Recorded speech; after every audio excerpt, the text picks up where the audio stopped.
നമസ്കാരം. ഗോവിന്ദനാമം യൂട്യൂബ് ചാനലിലേക്ക് എല്ലാവർക്കും സ്വാഗതം. നാളെ ആഗസ്റ്റ് 28 വെള്ളിയാഴ്ച, ഈ വർഷത്തെ ആദ്യത്തെ പൗർണമി, അതായത് ചിങ്ങമാസത്തിലെ പൗർണമി. അത് വെള്ളിയാഴ്ചയോടുകൂടി വരുന്നത് കൊണ്ട് തന്നെ നാളെ മാനത്തുദിക്കുന്നത് നമ്മളുടെ ഐശ്വര്യദായിനിയായ മഹാലക്ഷ്മി ദേവിയാണെന്നാണ് സങ്കല്പം. അപ്പോൾ നമ്മളുടെ ഏതൊരു ആഗ്രഹ സാഫല്യത്തിനും വേണ്ടി സന്ധ്യയ്ക്ക് വിളക്ക് കൊളുത്തുമ്പോൾ ഓം ശ്രീം മഹാലക്ഷ്മി നമ എന്ന ഒരു മന്ത്രം 108 തവണ ജപിക്കുന്നത് വളരെ ഉത്തമമാണ്. അതുപോലെ തന്നെ നാളെ ദേവിയെ, അതായത് ചന്ദ്രനെ നോക്കി തൊഴേണ്ട മുഹൂർത്തം എന്ന് പറയുന്നത് 7:24-നും 11:38-നുള്ളിൽ.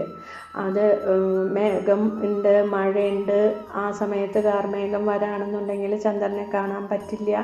അങ്ങനെയൊക്കെ ഉണ്ടെന്നുണ്ടെങ്കിൽ ഈ 11:38-നുള്ളിൽ ഏതൊരു സമയത്തായാലും നമുക്ക് കാണാൻ ഭാഗ്യം ഉണ്ടെന്നുണ്ടെങ്കിൽ ആ സമയത്ത് നമ്മൾ ഒരു വട്ടപാത്രത്തിൽ പച്ചരി നിരത്തി അതിൻ്റെ സൈഡിലായിട്ട് ഒരു ഉണക്കമഞ്ഞൾ വെച്ച്, മഞ്ഞൾ കിട്ടിയില്ല എന്നുണ്ടെങ്കിൽ ഒരു കുഞ്ഞു പാത്രത്തിൽ മഞ്ഞൾ പൊടി വയ്ക്കുക.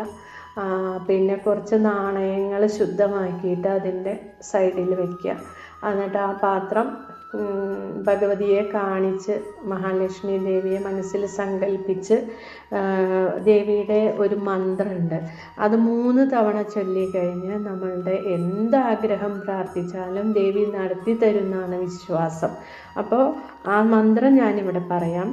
ഓം നമോ ഭഗവതി സർവസൗഭാഗ്യദായിനി ശ്രീവിദ്യേ മഹാവിഭൂത്യേ മഹാലക്ഷ്മി നമോസ്തുതേ.